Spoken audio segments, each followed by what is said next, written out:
Olá, boa noite.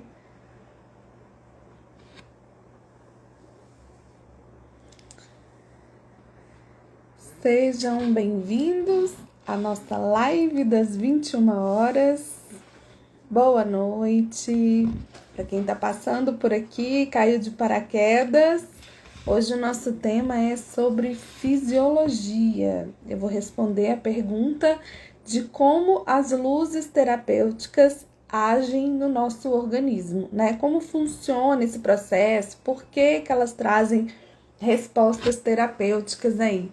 Boa noite, Eliane, boa noite, Lu, Andréia. Sejam todas bem-vindas. Boa noite. Então, bom, para quem está passando aqui pela primeira vez, né, essa sequência de lives que está acontecendo, nós estamos hoje no terceiro dia, é um aquecimento para o lançamento da minha próxima turma de laser terapia. O lançamento vai acontecer no dia 4 de abril, então já deixem a data reservada aí. E eu tô aproveitando, então, pra gente ir entrando no clima e trazendo todo dia, às 21 horas, uma pergunta que algum seguidor, alguma aluna me faz e discutindo, então, em pequenas lives curtinhas, né? Não duram 1 hora, mas são bem produtivas porque eu tô aqui para tirar as dúvidas de vocês. Então, eu já vou deixando aqui também o recado de que na minha bio tem um questionário onde vocês podem preencher para a gente se conhecer um pouco mais e vocês podem deixar as dúvidas de vocês, as perguntas, para que eu possa responder, para que ela também seja tema de uma live aqui comigo, certo? Então, para quem não estava aqui antes, hoje nós vamos falar sobre a interação da luz com o tecido biológico, né? Como que acontece esse mecanismo de ação no nosso organismo, como se dá essa interação ali, então, da luz com as nossas células e por que esses efeitos terapêuticos acabam acontecendo, né? A gente já viu aí que já é um pouquinho desse universo, entende que o laser pode promover pra gente analgesia, reparo tecidual, modulação da inflamação, redução de edema, entre muitos outros efeitos. E hoje a gente vai entender um pouquinho de por que isso acontece, como isso funciona. Enquanto o pessoal vai entrando, vai deixando aqui para mim o oi de vocês. Já vi a Aparecida, a Nilce também. Oi, Grazi. Oi, Mariana. Muita gente bacana, conhecidas, queridas já também. Que bom, fico feliz de ter vocês de novo aqui comigo. E se você quer saber mais detalhes desse evento que vai acontecer no dia 4, que é o lançamento da minha próxima turma, não deixe de ver o post que vai aparecer no dia 19. Então, no dia 19, às 7 horas da manhã, a gente vai colocar um post aqui com todas as informações sobre o evento e te contando também como que vocês podem concorrer a uma vaga, tá? Nessa próxima turma. Para quem já foi aluno, ainda tem novidade também. Junto com a próxima turma de laser em amamentação, eu vou lançar uma plataforma de cursos na área de fotobiomodulação, não só voltado para essas áreas da amamentação, da fonoaudiologia, mas com cursos inéditos aí, que eu tenho certeza que vocês vão gostar, mesmo quem já foi aluno, mesmo quem já utiliza o laser, vai ter muita novidade para vocês, tá bom? Nilce, não me canso das tuas aulas, Vanessa. Ai, queridona, obrigada. Fico muito feliz. Grazi, para você também. Ótima noite. E bom, fico muito, muito feliz mesmo. Sempre bom ver. Eu fico muito feliz quando eu vejo vocês voltando aí, ó. A Ada também entrou agora. Oi, Ada, queridona. Oi, Jorge. Jorge, lá do Chile. Lelele. Tudo bem? Quanto tempo? Bom, vamos começar, né? Falando do que interessa. Já podem ir mandando dúvidas aí se vocês tiverem. Hoje eu vou aproveitar e vou até dar um spoilerzinho de como tá a nova aula, os novos slides. Saudade também, Ado. porque hoje o tema é complexo, né, gente? Eu sei que muita gente que tá aqui ainda não entende a fundo esse universo aí da fotobiomodulação. Isso gera muitas dúvidas mesmo, né? De como que essa luzinha faz tanta coisa no organismo. Será que isso é uma terapia alternativa? Será que isso é sei lá, né, uma crença? Não, tá? Hoje eu vou mostrar para vocês que a luz, ela age dentro da nossa célula, atuando na nossa respiração celular, aumentando a energia que nós temos pela produção de ATP e por isso desencadeia uma série de eventos. Então, como é um tema assim mais complexo, eu separei algumas ilustrações aqui também para vocês irem compreendendo, para vocês irem entendendo, e eu vou mostrando ao longo da apresentação, então já funcionando aí como um spoiler, tá? Bom, então não vou tomar muito tempo de vocês, porque eu já sei que essas lives estão começando aí tarde, né? 9 horas da noite, mas né, é a hora que a mãe fica off e a fono consegue voltar e ficar on aqui, né? Ou a influencer.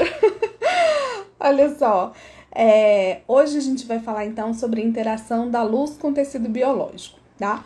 Primeiro, é importante a gente entender que existe uma lei número 1 quando a gente fala de fotobiomodulação. E essa lei diz uma coisa que é, assim, incrível. Que para que a luz faça efeito no nosso organismo, ela precisa ser absorvida. Genial quem falou isso pela primeira vez, né? Você vê, às vezes o óbvio acaba sendo genial. Então, para que a luz interaja, assim, para que ela proporcione algum efeito no nosso organismo, primeiro ela precisa ser absorvida. Então, como que essa luz é absorvida? Existem algumas células, algumas organelas no nosso organismo que são sensíveis a alguns comprimentos de onda. Vamos começar mais do começo ainda, tá? A ação da luz no nosso organismo, ela acontece por um chamado efeito fotoquímico. O que é isso? É muito parecido com o que acontece no bronzeamento solar, por exemplo. A gente tem uma energia luminosa que incide ali sobre o nosso tecido, sobre as nossas células, e essa energia luminosa, ela começa a desencadear uma série de reações químicas que geram alguma resposta biológica. No caso da exposição à luz solar, a resposta biológica que nós temos aí é o bronzeamento, por exemplo, tá? Nas plantas, né, que nós temos aí a fotossíntese, também é uma reação fotoquímica, onde a gente tem a energia luminosa desencadeando uma série de reações químicas que produzem algum tipo de efeito biológico. Então, a interação da luz com o tecido, ela ocorre por meio desse efeito fotoquímico, ou seja, uma luz desencadeia uma série de eventos lá na minha célula, de eventos químicos, que vão desencadear, então, diferentes respostas, tá? Para que esses efeitos fotoquímicos aconteçam, é importante que a gente tenha a absorção, então, desses fótons. Os fótons, né, numa linguagem bem basicona aí para quem tá chegando agora nessa área, são pequenas partículas de energia que compõem a luz, né? Então, são pacotinhos aí, vamos dizer, de energia luminosa mesmo. Essa absorção, ela vai acontecer, então, em células chamadas cromóforos. Como são os cromóforos? Sim, procede, tá? Essa pessoa, gente, da minha equipe é a Mayla. Pra mim é muito importante, vou dar uma pausinha aqui só para responder, senão a pergunta vai lá para cima. Pra mim é muito importante ter o feedback de vocês sobre o curso, sobre os efeitos, sobre o que vocês já viram, já gostaram, né? Se a metodologia foi legal para vocês. Tanto para que eu possa ir aprimorando, né, o trabalho, o curso, os eventos, como também para que eu possa apresentar para as pessoas que pensam, que querem conhecer um pouco mais sobre o meu trabalho, tá? Então, quem já foi minha aluna, né, que tá passando por aqui, quem consome o conteúdo e gosta, Me ajudaria muito se vocês pudessem gravar um vídeo ou mandar um texto com um depoimento falando um pouquinho de como é a experiência de vocês com laser, de como foi a experiência com vocês, de vocês nos cursos. Quem topar fazer uma live comigo para contar como mudou a prática clínica depois do laser, eu super topo, quero, tá? Pode me mandar um direct aí também. Isso pra mim é muito prazeroso, tá? Não só é importante, mas eu fico muito feliz quando eu recebo esse feedback de vocês, quando eu consigo entender o que mudou, né, na prática de vocês a partir do momento que nós nos conhecemos, seja por aqui, seja nos cursos, tá bom? Mas obrigada. A Mayla tá aí respondendo vocês, olha, são os administradores lá dos grupos mesmo, tá? Então, voltando aqui, a absorção ela é feita por cromóforos. As plantas, elas precisam da fotossíntese para sobreviver, né? Óbvio. Então, elas têm células especializadas em... Obrigada. Elas têm células especializadas em absorver luz. Nós não temos essa necessidade, assim, Óbvio que, né, a luz é muito importante para nossa saúde, luz é vida, mas a gente não tem células tão especializadas em absorver luz quanto as plantas, por exemplo. Mas nós temos dentro do nosso organismo algumas organelas, algumas estruturas que são extremamente sensíveis a esses fótons. E o mais legal de tudo é que não é toda organela que aceita qualquer tipo de luz. A luz ela se decompõe em diferentes cores, né? Em diferentes comprimentos de onda. Quem quiser uma imagem mais visual pode pensar no arco-íris. O arco-íris é a decomposição da luz em diferentes comprimentos de onda. E o mais legal é que cada cor de luz, então cada pedacinho, cada cor lá do arco-íris, né, ou cada comprimento de onda, ele vai ter uma interação maior com essas organelas, né, ou com organelas mais definidas, vamos dizer assim. Então funciona quase como se fosse um quebra-cabeça. A cor vermelha vai ser mais absorvida por um cromóforo. A cor azul vai ser mais absorvida por um outro cromóforo. E dessa forma, a gente consegue até mesmo escolher, de acordo com a estrutura que a gente quer estimular, qual a melhor cor de luz para a gente usar, por exemplo. Tá? Essa relação de cada cor com cada tecido, com seus efeitos terapêuticos aí, fica para uma outra conversa. O que eu quero que vocês entendam hoje é que nós temos organelas que não são especializadas na absorção de luz, mas que são extremamente sensíveis a alguns comprimentos de onda, tá? Então, quando a gente tá lá, quando a luz incide sobre esses cromóforos e dá esse match ali, né, do comprimento de onda com aquela organela, a gente tem, então, a absorção dos fótons. A partir daí, a gente vai ter uma série de eventos químicos, lembra? Eu já contei para vocês, acontecendo, tá? Dentro das áreas que eu mais atuo, né, que eu acredito que vocês que estão me assistindo também atuam, a gente tem o predomínio do uso do vermelho e do infravermelho, né? São os comprimentos de ondas aí que a gente mais utiliza. Para essas estruturas, o principal cromóforo que nós temos é o citocromo C oxidase, tá? Essa estruturazinha, ela fica localizada dentro da nossa mitocôndria. Como falei para vocês que hoje o tema é mais complexo, se eu estiver indo muito rápido, vocês me freiam aqui, tá bom? Então, dentro da nossa mitocôndria, a gente tem lá o processo de produção de ATP. A mitocôndria, ela é a casa de máquinas, né, da nossa célula. Vou até colocar aqui uma foto para vocês que eu acho bem bonitinha dela. Deixa eu ver se eu consigo virar aqui. Ó. Então, aqui nós temos essa lindeza da mitocôndria, que é a casa de máquinas da nossa célula. É ela que produz toda a energia, todo o ATP que essa célula vai utilizar para desempenhar suas funções, tá? Dentro da mitocôndria, esse processo de produção de ATP é chamado de respiração celular. E é como se fosse a obtenção de energia mesmo para que a nossa célula cumpra o papel dela, cumpra o que ela está determinada para fazer. E essa respiração celular, ela acontece em diferentes etapas.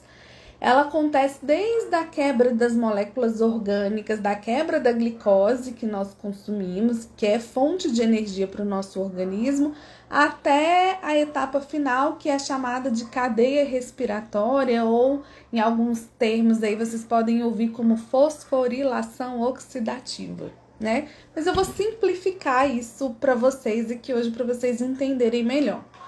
Quando eu vou produzir energia, eu tenho 4 etapas aí principais. Algumas literaturas falam de 3, outras falam de 4, mas nós temos 3 grandes eventos aí acontecendo. O primeiro é quebrar essa matéria-prima. Então, eu preciso ter de onde tirar energia. De onde vem essa matéria-prima? Da glicose. Então, a primeira coisa que meu corpo faz é quebrar essa glicose em pequenos pedacinhos para que ela possa ser utilizada como fonte de energia no meu organismo.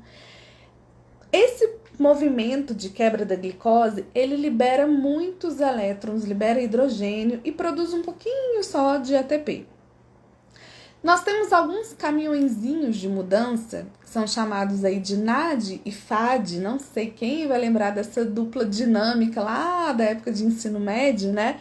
Mas é só entender que eles são transportadores, que eles recolhem esse hidrogênio, essas coisas que foram produzidas aí nessa quebra da glicose e leva todo mundo para a segunda fase dessa respiração celular, que é o temido ciclo de Krebs.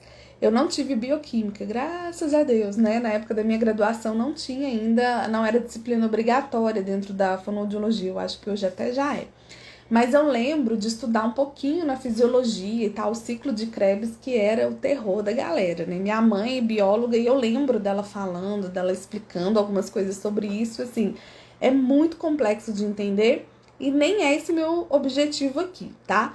Mas o que eu quero que vocês entendam é que o NAD e o FAD, que estão lá servindo de caminhõezinhos de mudança, eles recolhem esses elétrons, levam para esse ciclo de Krebs e lá tem mais reações químicas acontecendo.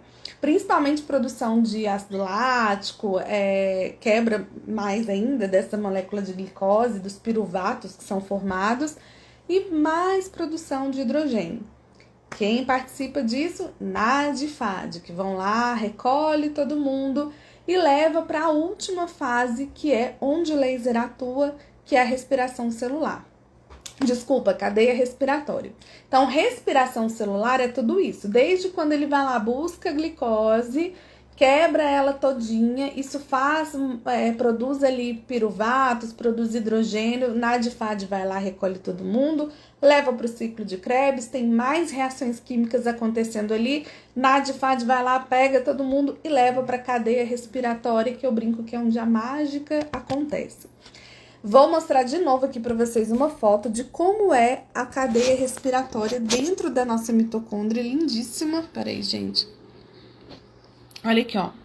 A cadeia respiratória, aqui é o meu caminhãozinho de mudança, né? O NAD e o FAD chegou aqui e a cadeia respiratória é isso daqui, olha. Maravilhoso, né? Eu fico apaixonada com essas imagens. Então, ela tem uma série de complexos enzimáticos e o que acontece? Chega o caminhãozinho de mudança aqui, despeja todos os elétrons que eles recolheram na fase anterior. E esses elétrons, eles vão começar a passar aqui, olha, entre um complexo e outro. Então, eles vão passando aqui entre um complexo e outro. E a gente tem, com essa passagem ali dos elétrons, né, que a gente chama de cadeia transportadora de elétrons. Agora vocês já entendem por quê. Por que é uma cadeia? Porque vai passando de um para o outro, transportando elétrons. Então, essa cadeia transportadora de elétrons, ela vai gerando ali uma corrente elétrica, ela vai gerando um fluxo de energia que é fundamental para ativar o meu complexo 5, que é aquele maiorzão, assim, que fica aqui do lado direito, que é o que bomba na produção de ATP.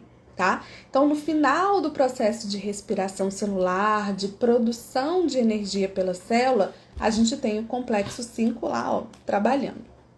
E beleza, né? Isso é o funcionamento normal da célula, não depende de luz, não depende de laser, não depende de nada. É o que ela está programada para fazer.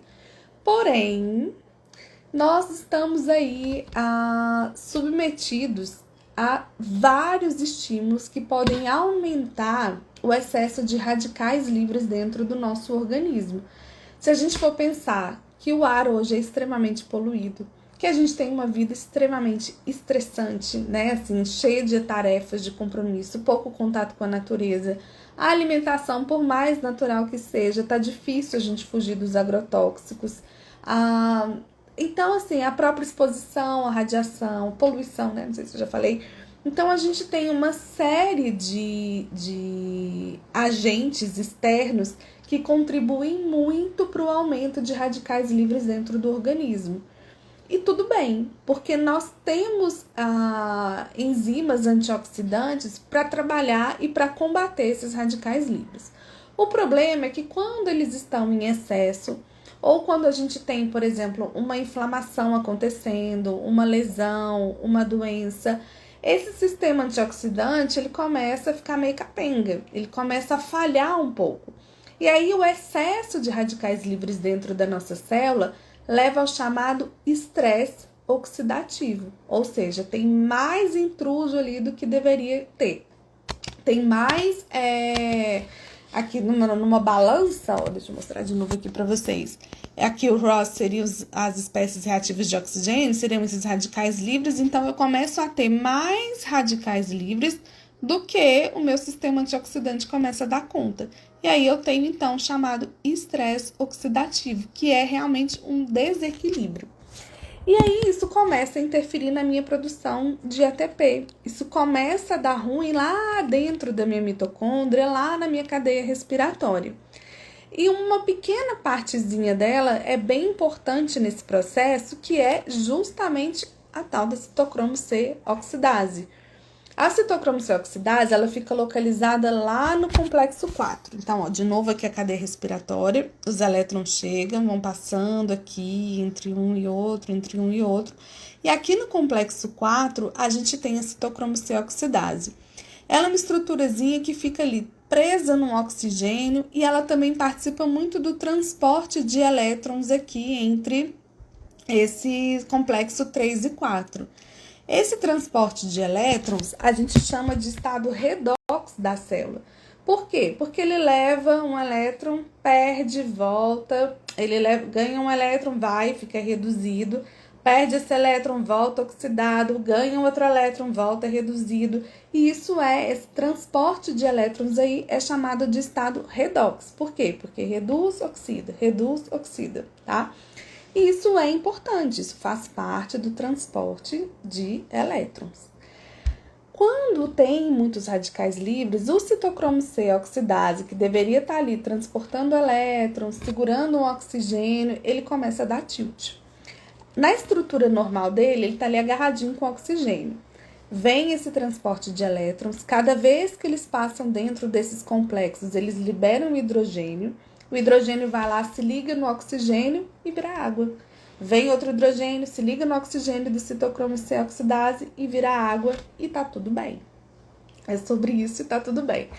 Lá, quando a gente tem o tal do estresse oxidativo que eu tava falando com vocês, começa a ter uma competição. Porque o oxigênio quer ficar ligadinho ali no citocromo C oxidase, mas o radical livre também quer, principalmente um chamado óxido nítrico. E aí ele começa a disputar esse lugar. Quando o radical livre se liga no citocromo C oxidase, ele começa a perder transporte, sua função nesse transporte de elétrons, e aí é uma pedra no meio do caminho. Porque se eu tenho aqui, ó, 5 complexos que funcionam em cadeia, né? Então, complexo 1, 2, 3, 4, 5. Se eu tenho um problema acontecendo aqui no 4, meu amigo, o 5 já era, né? Eu tenho uma pedra no meio do caminho. Então, se o meu citocromo C oxidase, que tá aqui, ele começa a não funcionar direito, para de chegar a matéria-prima para o meu complexo 5 produzir ATP. E aí, nós temos um problema. Porque se ele não produz mais ATP, o que acontece com a minha célula? Morre. Não é ele que produz energia para minha célula funcionar? Se não tem mais energia para ela funcionar, ela entra no processo de morte celular. Como ela vai morrer, se era por apoptose, se é por outras coisas, depende do que está no DNA dela, no que ela está programada, como ela está programada para morrer. Mas o que acontece é que essa célula vai perdendo a sua função e ela pode parar de funcionar. Então, me digam aí até aqui se deu para entender o problema, que agora a gente vai falar da solução, tá? Mas deu para entender aí um pouquinho o que é essa cadeia respiratória, porque eu sei que é difícil, principalmente se não for tão visual. Então, me deem um feedback aí de vocês, se tá dando para acompanhar, se tá dando para entender, por favor, tá? Então, temos aí. Ótimo, obrigada. Que bom, gostei dos coraçõezinhos subindo aí. Que bom, obrigada, Débora. Então, ótimo, Rosana. Então, gente, isso é o problema. Uma célula em estresse oxidativo com seu estado redox alterado, ela entra em morte celular. Na prática, o que isso acontece? É uma cicatriz, uma lesão que não cicatriza, um processo inflamatório que não se resolve, dores crônicas. Então, a gente tem ali realmente as nossas células sem conseguir funcionar. Que bom, galera, feliz. E aí, o que tem a ver tudo isso que eu tô falando com vocês com a fotobiomodulação?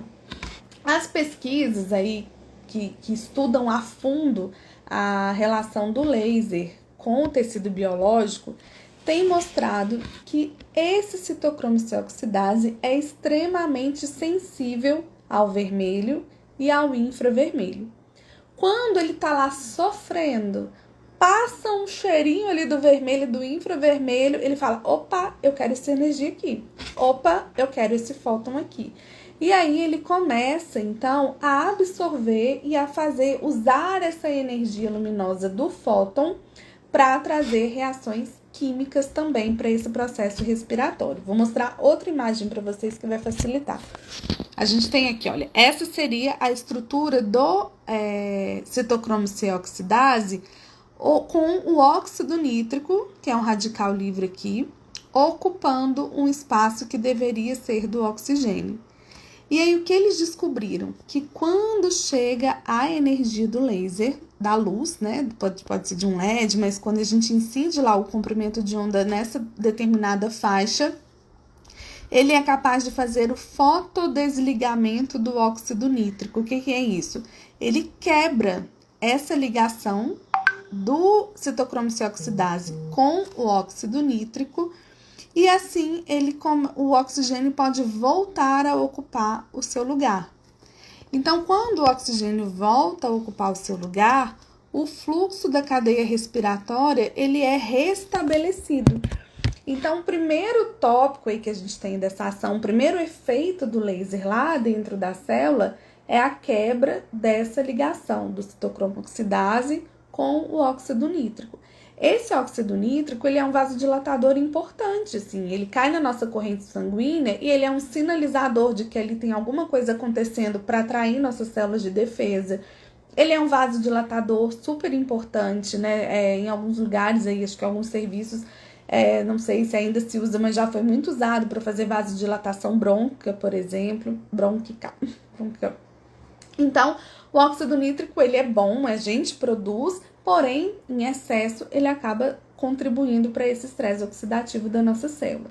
Então, a partir do momento que eu jogo essa energia luminosa, que ela faz essas quebras de ligações, ela pega aquele citocromo C oxidase lá, que não estava transportando mais elétrons, que estava na sofrência, e coloca ele para produzir, para voltar a trabalhar. E aí, aquela cadeia respiratória que não estava tendo transporte de elétrons adequados mais, ela vai recuperando a sua função. O quinto complexo aqui, que estava paradão, porque o 4 não estava funcionando, ele começa a reagir. E ele fala, opa, parece que agora as coisas estão voltando ao normal. E aí, ele volta a produzir ATP. Não é que o laser faz a célula produzir 99 mil ATPs, não é isso.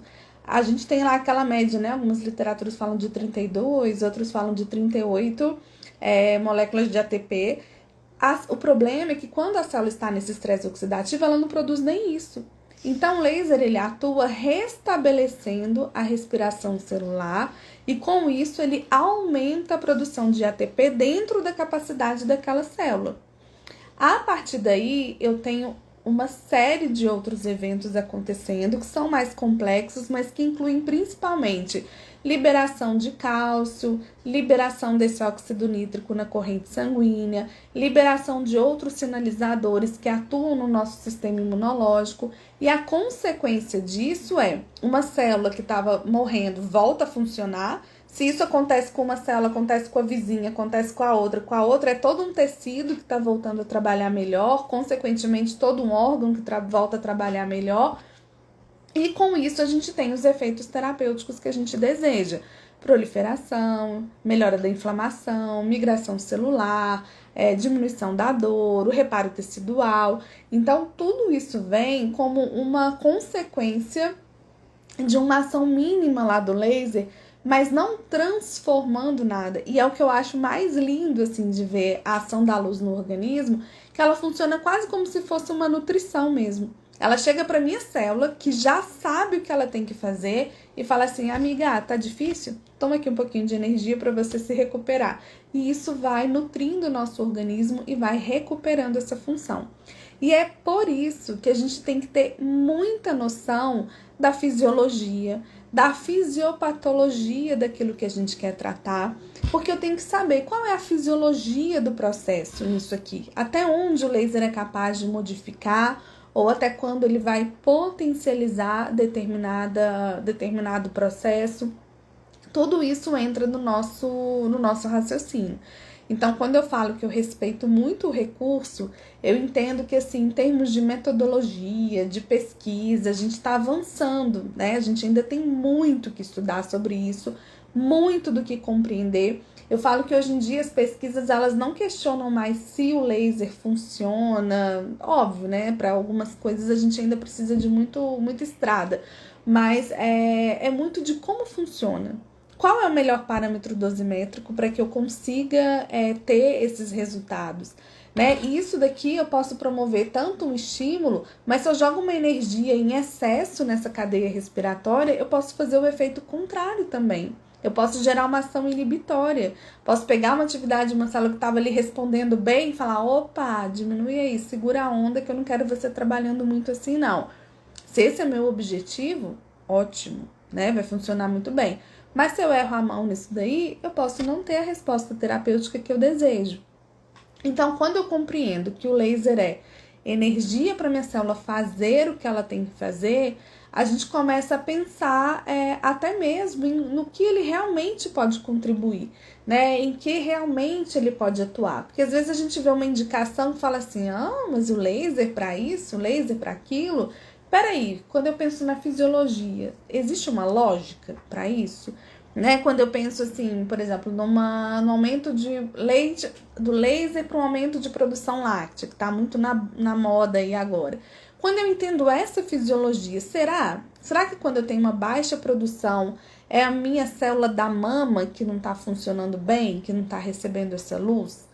Ou será que é uma questão acima disso, que o laser não vai alcançar? Não é aumentando a minha produção de ATP ali que eu vou conseguir colocar determinada regulação hormonal para fazer aumentar minha produção? Ou será que essa aplicação local, esses eventos locais, eles não podem estimular ali e facilitar uma ejeção, por exemplo? Então, quando eu começo a entender esse mecanismo de ação do laser, eu começo a entender duas coisas. Que não é uma terapia holística. Eu vou me corrigir, assim, gente. Eu fico com medo de, às vezes, usar um termo e desvalorizar algo que seja sério. Não é minha intenção.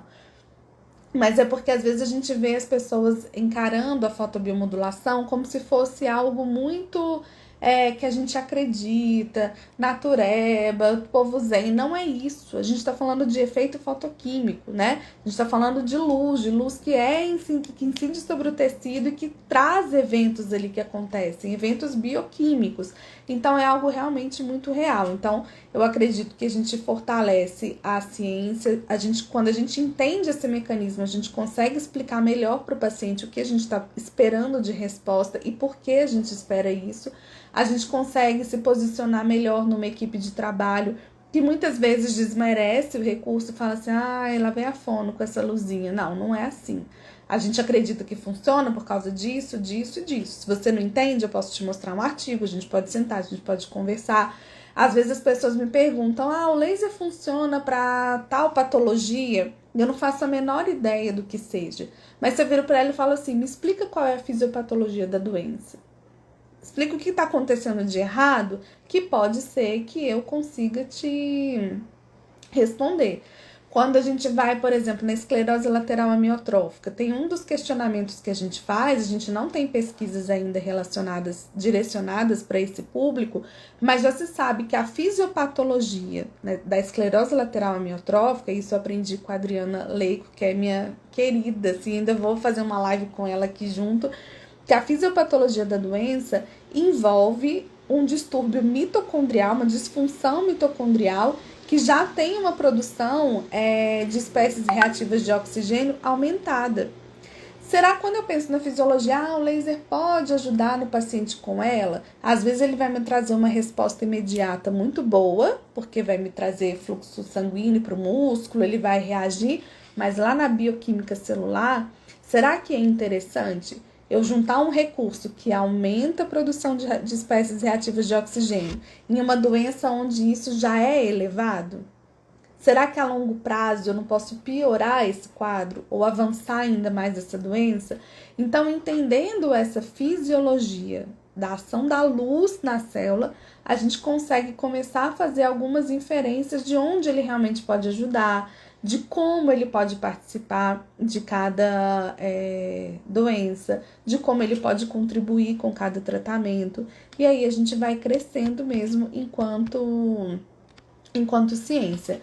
O Andrew Mester, ele era um médico húngaro que foi quem descobriu a fotobiomodulação.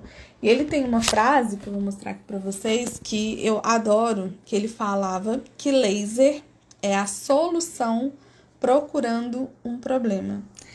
E olha que fantástico quando a gente entende, né, esse mecanismo de ação. A luz, ela vai servir naquela célula que estiver precisando de ajuda.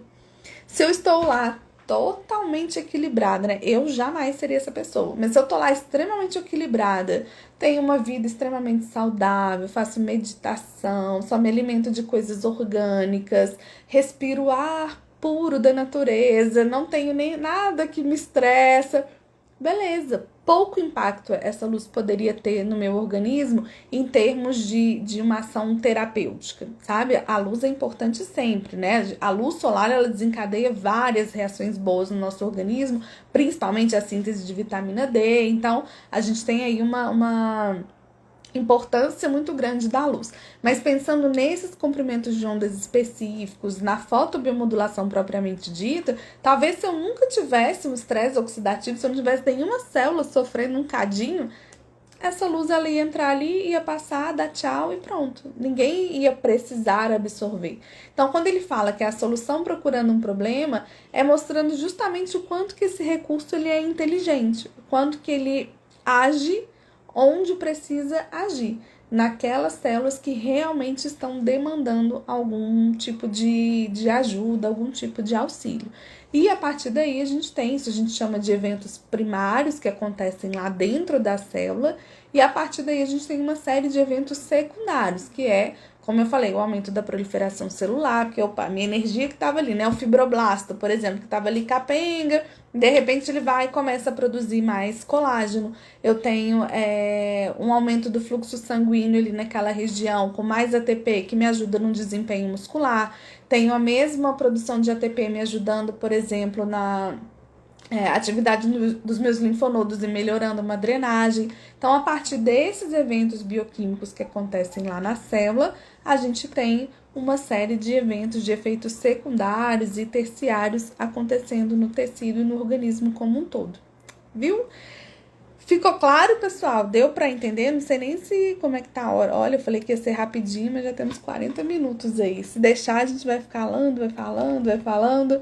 Mas me contem aí se fez sentido para vocês, se ficou fácil. Oi, Vânia, oi, Lúcia, oi, Renata, não sei se tá aí ainda. Oi, Mona Lisa, oi, Érica, oi, Anderson. Muita gente querida entrando por aqui, viu? Então, pessoal, ficou, Débora? Que bom, Glenda. Ótimo, então, missão cumprida por hoje, né? Mais uma vez, gente, quem entrou depois, essas lives aí que a gente tá fazendo todo dia, às 21 horas, eu escolho perguntas que pessoas que me seguem aqui me mandam, preenchendo um questionário que tem aqui na minha bio. Oi, Flávia, que bom. Então, se você tem dúvidas, se você quer sugerir algum tema que possa ser abordado aqui na live, coloca lá pra mim no dia 4 de novembro. Ó, gente, novembro. A Mayla vai me matar, vai falar, menina, você é doida? Dia 4 de abril, nós vamos lançar a próxima turma de laser terapia aplicada à amamentação e vamos lançar também um projeto novo que eu estou desenvolvendo, que é uma plataforma de cursos online na área de laser com vários temas interessantes, tá? Então, estou preparando tudo assim com muito carinho, muito empolgada. Podem ter certeza que, assim, algo que é o melhor que eu tenho para oferecer de todos esses anos aí que eu juntei, falando que eu, de experiência, falando sobre o laser, usando o laser na minha prática, estudando sobre isso, eu tô colocando nesse projeto aí com muito carinho. Então, amanhã, às 21 horas, estaremos aqui de novo, respondendo mais uma pergunta, discutindo mais um tema aí relacionado à fotobiomodulação e eu espero ver vocês aqui de novo, viu? Ada, que bom, que gostou, Laís, perfeito, Flávia, muito bom. Gente, muito obrigada, fico muito, muito feliz com o feedback de vocês. Eu tava preocupada com esse tema, viu? Desafiador, porque eu falei, meu Deus, como eu vou explicar uma parte mais chata da aula? Né? Essa bioquímica ali, presta atenção nisso, elétron pra cá, elétron pra lá. Como é que eu vou fazer isso ficar minimamente interessante numa live sem ter slides? Mas que bom, então. Fico muito feliz que vocês tenham entendido, que vocês tenham gostado. E a gente se vê, então, amanhã, às 21 horas, tá bom? Beijo pra vocês e boa noite.